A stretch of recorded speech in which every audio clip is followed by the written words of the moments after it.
Olá, sejam todos muito bem-vindos a mais uma live aqui do Funds Explorer. Eu sou Giovana Oliveira e antes da gente falar do nosso tema de hoje, apresentar o nosso convidado, eu quero te convidar para se inscrever no canal, para também deixar aqui embaixo quais são os próximos temas que você quer ver aqui com a gente, porque, como eu sempre falo, quem já acompanha aqui, quem já assiste, sabe que a gente está sempre de olho nos comentários e sempre procurando trazer o melhor conteúdo aqui para vocês. Então, recado dado, agora a gente vai falar sobre o nosso tema de hoje, que é o SNFF11, um fundo de fundos gerido pela Suno Asset. E para a gente falar sobre isso, hoje eu estou aqui com o Guilherme Almeida, que é analista de investimentos da Suno e um dos responsáveis também por esse fundo. Guilherme, antes da gente partir para o tema, eu quero pedir para você se apresentar um pouco, contar sobre o seu trabalho e também sobre a Suno Asset, para quem ainda não conhece. Maravilha. Bom, agradecer primeiramente ao convite aí da Giovana, do Funds Explorer, aí, para a gente fazer essa conversa. A gente gosta muito de participar dessas lives, dessas conversas, para apresentar os produtos da Suno Asset. E, bom, indo um pouquinho mais para a pergunta de fato, eu sou o Guilherme Almeida. Para quem acompanha a Suno Asset aí já me conhece faz um tempo ali, desde o começo do SNFF11, que foi o primeiro fundo da casa. Trabalho aqui na parte de gestão de investimentos mesmo, então desde a parte de a prospecção de ativos, de análise de ativos, avaliação, a precificação deles e construção de portfólio ali junto com outros analistas aí do time de gestão, junto ali ao Vitor, nosso CIO, a Amanda, nossa Managing Director. E basicamente aí eu atuo nessas duas frentes, que são o SNFF11, o primeiro fundo aqui, que foi o nosso fundo de fundos, né, que a gente vai entrar mais para frente no tema, o que é um fundo de fundos, como funciona esse produto, e mais recentemente com o SNME, o Suno Multiestratégia, que vai ter inclusive a primeira live nesse mês hoje. Então, para você que quer conhecer o Suno Multiestratégia um pouco mais a fundo, esse mês tem live aí no canal da Suno Asset. Maravilha, então eu já tenho um recado aí para quem quiser saber mais sobre um outro fundo além do que a gente vai falar aqui hoje. E Guilherme, como você falou, acho sempre bom a gente introduzir, explicando um pouco, né, dando um passo atrás antes da gente falar de fato sobre o SNFF. Então, queria falar sobre o que são os FOFs, né, os fundos de fundos. Para quem ainda não conhece essa categoria, para quem está começando a investir agora, eu queria te pedir para explicar o que é um fundo de fundo. Tá, maravilha. O fundo de fundos nada mais é do que um fundo de investimento imobiliário, né? Aliás, um FOF não necessariamente é imobiliário, né? Existem várias classes de FOFs no mercado. Então, você tem desde FOF de private equity, FOF de outros fundos de ações, por exemplo, mas aqui a gente está falando mais de imobiliário, eu vou me ater a essa classe específica. Então, um FOF, né, um Fund of Funds, nada mais é do que um veículo que compra cotas de outros fundos de investimento imobiliário. Então, a gente constrói basicamente uma carteira de investimentos nesse segmento, nessa classe de ativos, através da aquisição de cotas de outros fundos de investimento imobiliário. O SNFF 11, que é o foco aqui, é um fundo que segue esse mandato. Então a gente tem um portfólio hoje, mais de 90% investido aí em cotas de outros FIIs, de fundos de investimento imobiliários, pode ser geridos aqui pela Suno Asset ou de terceiros, de outras gestoras. Maravilha. E agora falando um pouquinho, né, sobre o SNFF11, que é o nosso tema aqui. É um fundo que surgiu ali em 2021, que já está chegando na casa dos 30 mil cotistas, então é um fundo que vem crescendo bastante. Eu queria te pedir para contar um pouquinho sobre o que é esse fundo e também qual é a tese de investimentos por trás dele. Maravilha. O Suno Fundo de Fundos ele nasceu de uma demanda dos nossos assinantes da Suno Research, né? Então, antes de existir a Suno Asset, que é a mais recente ali de 2020, né? Final de 2020, o primeiro fundo nasce ali em maio de 2021, mas antes já existia a Suno Research, que fazia o serviço de casa de análise, né? Então, desde ações até fundos imobiliários, fazia ali avaliação de ativos e fazia carteiras recomendadas. No time da Sun Research ali, basicamente gerido ali pelo professor Baroni, né? O time é liderado pelo professor Baroni, analista super reconhecido no mercado, e a carteira, naturalmente, que ele recomendava ali, teve um desempenho muito bom, né? Nos últimos anos aí, ela performou quase que o dobro do IFIX, que é o principal benchmark aí, né? O índice de fundos imobiliários principal aí do mercado.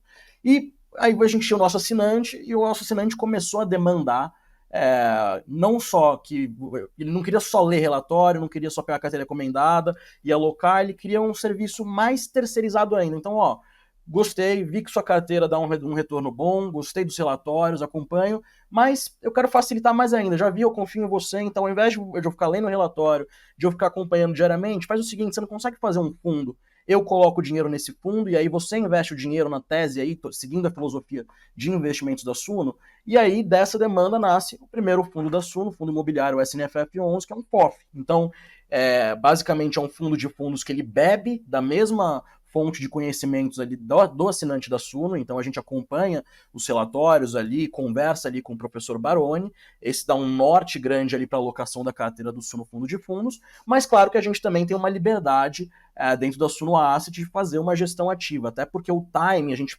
conversa muito disso, o timing dos dois produtos é muito diferente, a revisão da carteira da Suno Research, do professor Baroni, ela é semestral, e o mercado tá rodando todos os dias, né?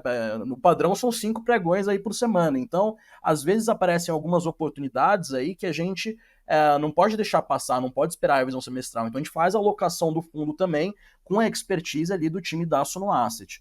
Isso até essas estratégias mais dinâmicas geram bastante valor para o cotista, geram muitas vezes um ganho a mais ali para o investidor do Sunofof. Então, o Sunofof ele bebe dessa fonte de conhecimentos, tem o norte ali na mesma filosofia de investimentos da Suno, do value investing, de comprar bons ativos, ativos que têm boas perspectivas com uma margem de segurança boa, mas também a gente faz algumas estratégias um pouco mais arrojadas ali dentro da Suno Asset, acompanhando o mercado ali diariamente. E além disso, tem um outro ponto sobre a alocação do fundo, que é o professor Baroni ele faz uma carteira recomendada para o varejo, né, para o investidor público geral. Então ele acaba não recomendando, por exemplo, produtos que são restritos para investidores profissionais.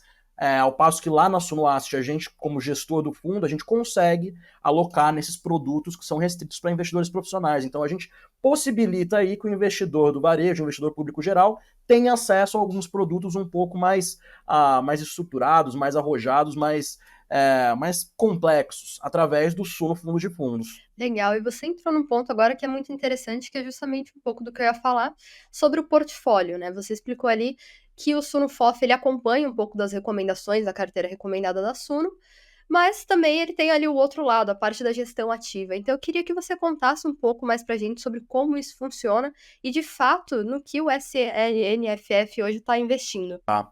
O SNFF 11, desde o início dele até pelo momento de mercado que a gente viveu nos últimos anos, ele tem uma carteira que foi majoritariamente alocada ali em fundos de tijolo. Então, hoje o fundo está alocado ali seus 50%, 60% em fundos de tijolo. O que são fundos de tijolo? Fundos que investem em empreendimentos imobiliários performados. Então, shopping centers, galpões logísticos, prédios comerciais, tudo isso é fundo de tijolo. E essa foi a maior alocação desde o início do fundo até agora. Por quê? A gente pegou 2021 ali, e nos anos que se seguiram, nos meses que se seguiram, alguns estresses de mercado, né? Então, desde proposta de tributação de rendimentos, depois a gente teve a Selic subindo ali, então, naturalmente, teve um movimento de fuga de capital do fundo de tijolo para o fundo de crédito, né? Os fundos de CRI, ou como o investidor chama também, fundo de papel, e aí os fundos de tijolo ficaram a preços muito atrativos. Então, além da própria carteira recomendada do professor Baroni já ser mais voltada para fundos de tijolo, os preços eles faziam muito mais sentido para a gente, com uma tese de retorno no longo prazo, capturar esses descontos nos fundos de tijolo. Então a gente pegou um portfólio muito barato, em fundos de muita qualidade, que negociavam assim a preços completamente que não condiziam com a realidade dos ativos investidos nesses fundos, e veio carregando até agora. E inclusive essa alocação que a gente fez no passado tem possibilitado que a gente fizesse bons ganhos de capital agora com os cortes de juros na Selic, quando o investidor voltou a olhar para os fundos de tijolo. A gente tem uma parcela de mais ou menos 30% ali em fundos de crédito imobiliário, né, os CRIs, os fundos de papel. Essa parcela aí, a gente capturou algumas boas oportunidades, com taxas boas lá atrás, então ela ajuda muito bem no carrego, então na distribuição mensal ali do Sunofof.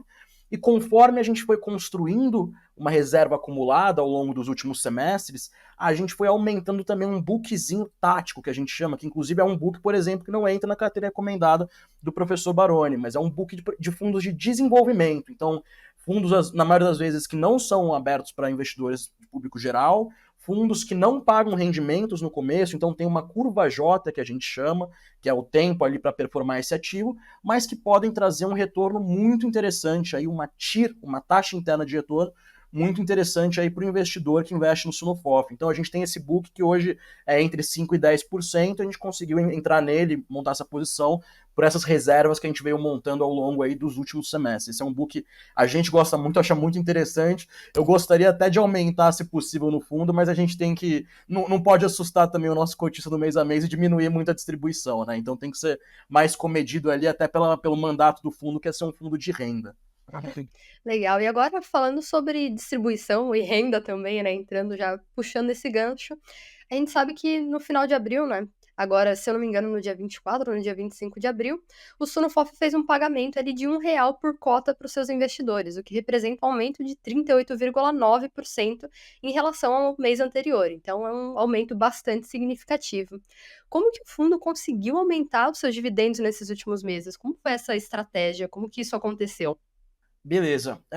Isso tem muito a ver com aquilo que eu comentei, que é a posição que a gente vinha carregando há um bom tempo, né? A gente vinha carregando há alguns trimestres já, que é basicamente, a gente, quando ninguém queria olhar para tijolo, fundo de tijolo a gente estava olhando, a gente foi fazendo boas compras ali, preços muito baratos ali em ativos bons, e assim, é o que a gente fala, a filosofia da Suno, value investing, a gente investe para o longo prazo, então por mais que a gente tenha tido às vezes uma distribuição um pouco mais baixa do que alguns outros FOFs no mercado, em um determinado período, a gente vê o retorno total do ativo no longo prazo. E aí agora, com o corte da Selic, que uma hora ia acontecer, juros a quase 14%, todo mundo que acompanha um pouco mais de mercado sabe que é insustentável, igual os 2% lá atrás também eram insustentáveis.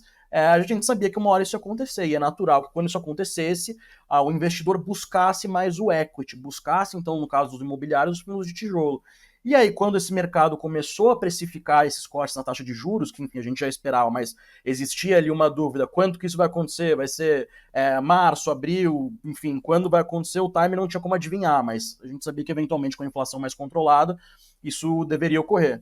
E aí, quando esse mercado virou para os fundos de tijolo, ele começou a ser cortado ali pelo Copom, a gente começou a realizar bons ganhos de capital nesses fundos. Então, esses fundos que a gente tinha comprado a preços muito baratos começaram a se valorizar, com o investidor saindo um pouco da renda fixa, né, do fundo de CRI, que investe em renda fixa, indo para o fundo de tijolo, e a gente vem realizando ali, basicamente desde o meio do ano passado, de 2023, bons ganhos de capital. Então, tendo resultados ali de 80, 85 centavos, às vezes 90 centavos por mês. E o que a gente fez foi construir uma reserva considerável aí, e ao final do ano passado a gente falou, a gente está fazendo tanto resultado que a gente vai soltar um novo guidance, vai soltar um guidance de distribuição que a gente tem pagado 65 centavos todo mês, e no final do semestre a gente paga uma porrada, só que a gente está com tanto resultado que não tem por que ficar segurando. Então, a gente soltou no final do ano, falou, a gente vai distribuir de 0,68 a 0,72 centavos no primeiro semestre de 2024.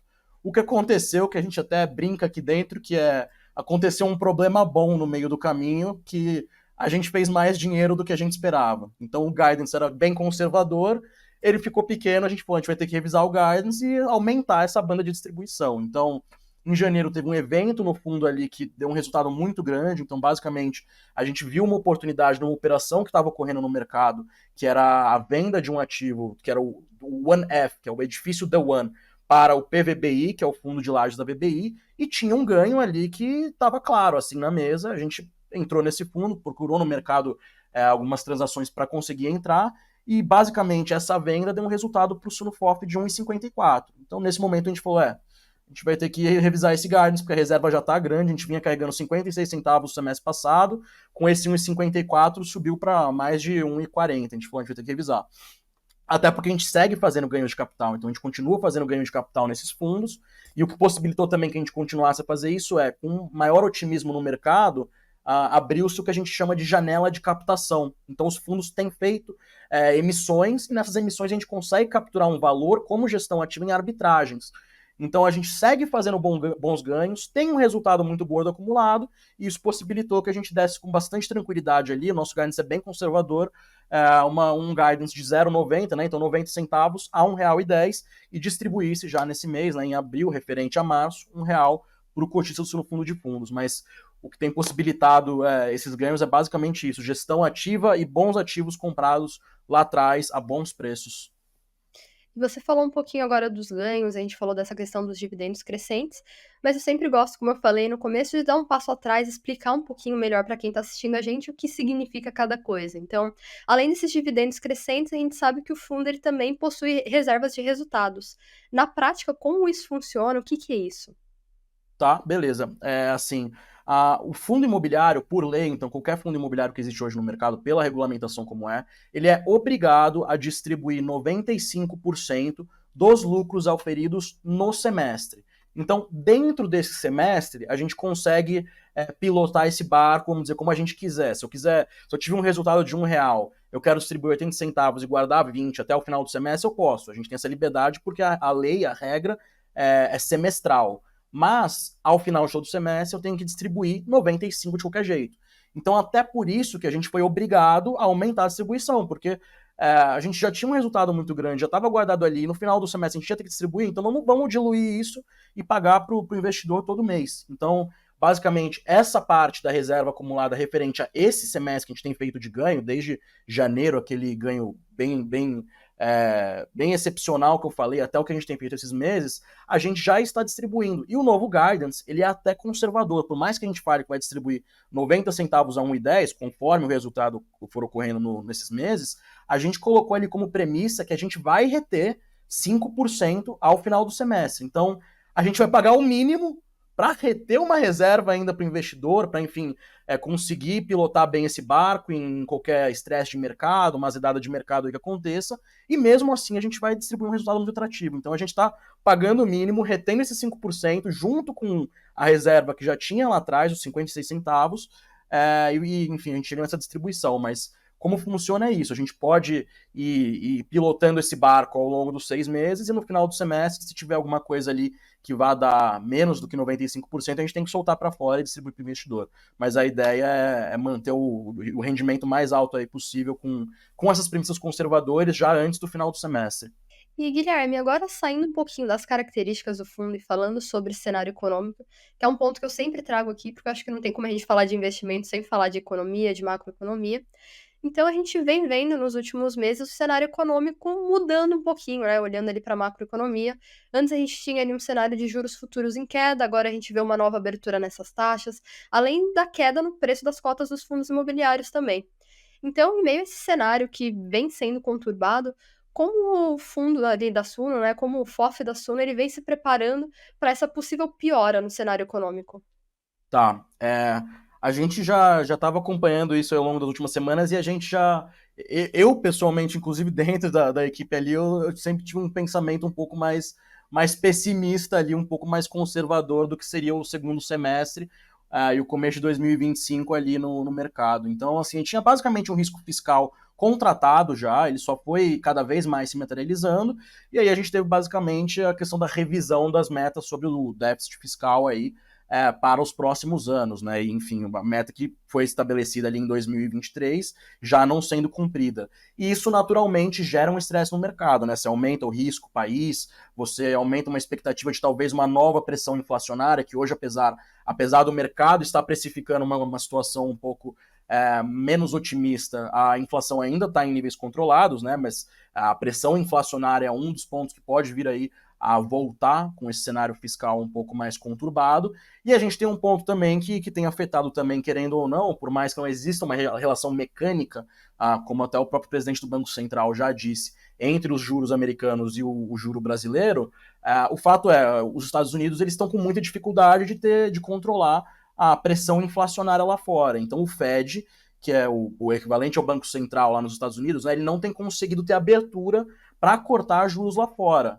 E como que isso impacta? O que isso tem a ver com o Brasil, né? Para quem não faz relação direta, eu vou explicar aqui. Basicamente, quando você tem os títulos do Tesouro direto ali, pagando uma remuneração, você tem a opção de investir no Brasil a uma taxa X, ou os Estados Unidos uma taxa Y, que no caso ali os juros lá estão altos porque o Fed não tem conseguido abaixar, porque eles não têm conseguido controlar direito a inflação, o investidor, na maioria das vezes, quando o juros está alto lá e aqui está caindo, ele pega esse dinheiro que vai remunerar hoje a Selic e vai para os Estados Unidos, que tem uma remuneração nominal um pouco menor, mais em dólar, só que com muito menor risco, né? Então ele procura um tesouro direto que está pagando ali uma remuneração alta, que não está caindo, porque o Fed não tem conseguido abaixar os juros, com menos risco do que o país que é mais arriscado, naturalmente, o Brasil, né, um país emergente, que está diminuindo essa taxa de juros nominal aí do país.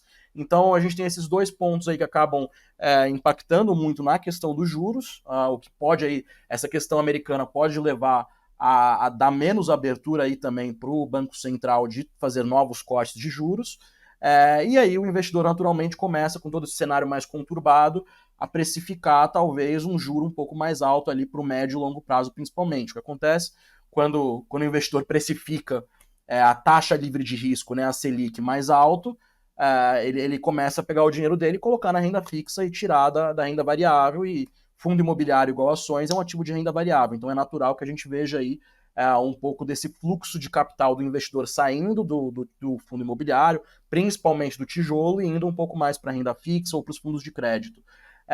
Mas assim, a gente acha que mesmo com esse cenário um pouco mais nebuloso, esse ano a gente ainda tem um espaço aí para alguns cortes de juros. A gente acha que tem alguns ativos que estão defasados em relação às perspectivas deles. Então, ativos, por exemplo, que fazem os seus laudos dos empreendimentos no meio do ano, que ainda não fizeram esses laudos, que devem ter uma destrava de valor, porque o último laudo desse cara foi feito no meio do ano passado, quando, enfim, a gente tinha outras perspectivas, a inflação ainda não estava nesse nível tão controlado. Então, com perspectivas melhores que a gente tem hoje, a gente acha que ainda tem alguns gatilhos de destrava de valor em fundos imobiliários, principalmente ali no fundo de tijolo, mas a gente já começa a pegar um pouco da nossa posição em fundos de tijolo, e até em alguns fundos de crédito a gente vem diminuindo ao longo dos últimos dias, das últimas semanas, para fazer um pouco de caixa, porque se o mercado azedar de vez, enfim, o negócio piorou muito mais do que a expectativa aqui, os ativos desvalorizarem muito a níveis que a gente comprou lá atrás, quando o mercado estava pessimista pra caramba, a gente quer ter caixa, entendeu? Para aproveitar as oportunidades. Ao invés de ficar com a carteira travada num ativo que desvalorizou, a gente tem caixa e consegue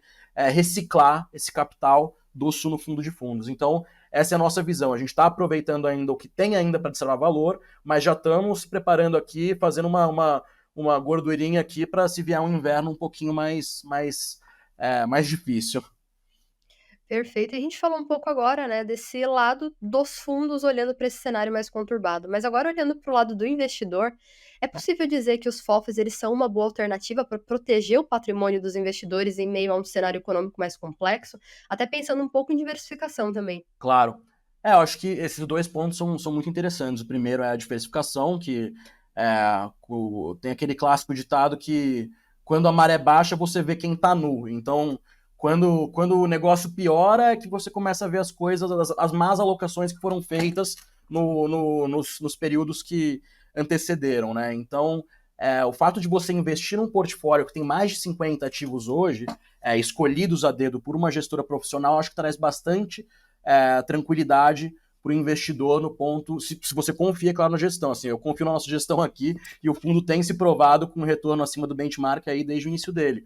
Mas você confia num gestor profissional que tem um pouco mais de experiência, que acompanha no dia a dia, que já tem uma expectativa um pouco mais calibrada do que deve acontecer no mercado, essa carteira e escolher esses cavalos ganhadores aí para a corrida para proteger o portfólio. Então, como gestão profissional, que a gente tem o papel de gerar ganhos a mais para o investidor, mas também de proteger o capital dele. Então, entra assim como uma boa estratégia de proteção aí para o patrimônio. E além disso, você tem a possibilidade, muitas vezes, de entrar num fundo de fundos com desconto. Então, o SNFF hoje mesmo está com desconto frente ao patrimonial dele, e você comprar uma cota de um FOF com desconto é exatamente o equivalente a você comprar esse portfólio, como se você fosse comprar no home broker, só que com esse desconto. Então vamos supor que você conseguisse apertar um botãozinho no seu home broker, pegar essa carteira igualzinha da CNFF, clicar lá um botãozinho e ele aparecer um cupom de desconto. Cupom de desconto, 10% de desconto. Você vai lá e compra, é a mesma coisa. Você vai comprar esse portfólio, vai contratar o gestor profissional para fazer isso para você e se você confiar no gestor, você vai dormir tranquilo, vai investir seu dinheiro lá e ele vai cuidar desse dinheiro para você. Maravilha. E Guilherme, agora já chegando no finalzinho da nossa conversa, eu queria que você me contasse um pouco, desse um spoiler sobre quais são os planos da Suno Asset para o SNFF 11, olhando para o futuro, para os próximos meses. Tá. Assim, acho que, como eu falei, a gente ainda tem muito resultado, acho que dá para destravar ainda, principalmente para o primeiro semestre. É, o ganho de capital não desacelerou, a gente continua fazendo bons ganhos ainda, por mais que a gente esteja fazendo já um pouco de caixa, mas a gente tem vários ativos com gatilhos de destrava de valor ainda, principalmente para esse primeiro semestre. Então, acho que o que a gente deve ter é um resultado atrativo. A nossa ideia não é diminuir a distribuição, então a gente colocou aquela banda inferior de 90 centavos e a superior de 1,10 foi num real. A nossa ideia não é cair de R$ 1. Se é para mexer, é para subir, não é para cair. Então o real ainda foi conservador da nossa parte. Claro que pode acontecer, eu não sei o que vai acontecer não sei se vai estourar outra guerra agora, a gente tá estourando guerra no mundo inteiro, não sei se vai estourar uma guerra aqui do lado, na Venezuela, daqui a um mês, mas a ideia da gestão é essa, por mais que a gente não possa garantir.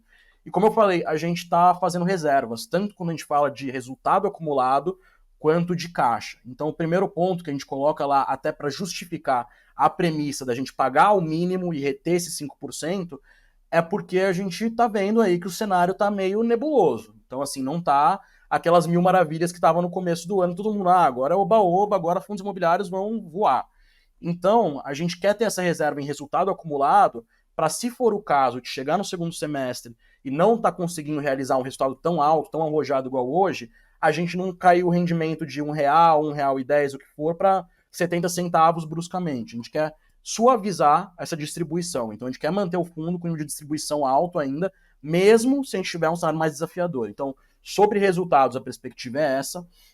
Sobre alocação, a gente, como eu falei, estamos fazendo um pouco mais de caixa, a gente tá olhando um pouquinho menos para os fundos de tijolo, que a gente já fez muito resultado no passado, fundos que estão saindo com captações ou que precisam fazer captações, porque você tem um fundo que ele precisa fazer uma captação, por exemplo. Ou você sabe que ele quer, você conhece o gestor ali, ele vai fazer uma captação.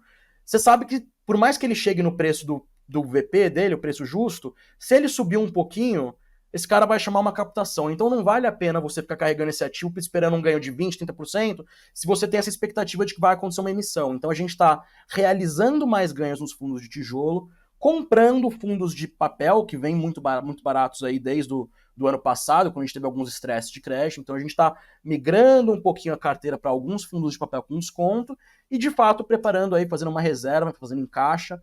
A gente chegou até a comprar um CRI já no portfólio para segurar esse dinheiro ali no caixa, basicamente, e possivelmente aproveitar aí algumas oportunidades que possam ocorrer ao longo dos próximos meses, caso o mercado fique um pouco mais pessimista, mais apreensivo. Então, acho que a ideia principal é essa, capturar ganhos de tijolo onde ainda tem, o book de desenvolvimento está lá, ele deve gerar bons resultados ainda, aproveitar oportunidades nos fundos de crédito antes que possivelmente todo mundo volte aí para lá, e aproveitar as destravas de valor nos fundos, como eu comentei, que a gente ainda vê ainda uma possibilidade de destravar valor aí com alguns gatilhos, seja de tijolo ou papel. Normalmente é mais de tijolo esse tipo de ativo. Maravilha. Guilherme, muito legal saber um pouquinho mais sobre o Sunofof. Infelizmente, nosso papo chegou ao fim, mas eu quero te agradecer pela participação aqui com a gente e quero deixar um espaço agora aqui no final para que você possa agradecer ao nosso público, mandar algum recado e até falar também como as pessoas podem saber para conhecer mais sobre o trabalho da Suno Asset. Beleza. Bom, primeiramente, eu que agradeço o convite, Giovana, Funds Explorer. Agradeço a todos que acompanharam a gente aqui até agora nessa conversa bem bacana. E deixar aí o canal, os canais abertos aí para você que ainda não acompanha o Suno Asset. Então, vá no YouTube, procura aí, já vai estar no YouTube agora, mas procura aí então Suno Asset, que é o canal da Suno Asset. A gente tem os vídeos ali com bastante conteúdo educativo, conteúdo sobre os fundos, sobre o cenário. Tem as lives dos fundos todos os meses, então todo mês ali a gente tem live do Suno FOF, do Suno Multistratégia a partir desse mês, a Suno CRI, Suno Agro, Suno Ações. Então, basicamente, todos os fundos, todo o portfólio, a gente faz live ali mensal para falar um pouco de resultados, para discutir qualquer dúvida que algum cotista possa ter tido depois de ler o relatório, para apresentar o próprio relatório. Então acompanhe a gente no Suno Asset, no YouTube. No Instagram a gente tem o @SunoAsset também, que é a mesma pegada, conteúdos, caixinha de pergunta, enfim, tem um monte de coisa lá, os avisos, tem ali também o link dos grupos no Telegram, onde a gente passa a informação fresquinha assim que sai um novo documento de cada fundo. E seguir também o Vitor Lopes Duarte, nosso CIO, ele é bem ativo no Instagram, abre caixinha de pergunta, e a cada, acho que 3 dias, 4 dias, ele tá abrindo uma caixinha de pergunta lá e conversando com os nossos investidores, @Vitor Lopes Duarte. Qualquer dúvida também é só entrar no site da Suno Asset, lá tem o e-mail do nosso RI, Relações com os Investidores. Qualquer dúvida a gente pode mandar um e-mail lá que o nosso RI vai responder, e os documentos todos dos fundos, as lâminas estão disponíveis lá. Então, tem bastante canal aí para achar a gente. Não tem como falar que não encontrou. Pois é. Canal para conversar com a gente é o que tem. Maravilha. Guilherme, obrigada mais uma vez. E também quero agradecer a todos vocês que nos acompanharam até aqui. Mais uma vez, muito obrigada pela audiência. E como eu falei no começo, não esqueçam de curtir esse vídeo, de compartilhar com alguém que também investe, que pode gostar desse conteúdo. E também comentar aqui embaixo quais são os próximos temas que vocês querem ver aqui no Funds Explorer, porque a gente está sempre de olho aqui nos comentários. Até a próxima semana. Tchau, tchau.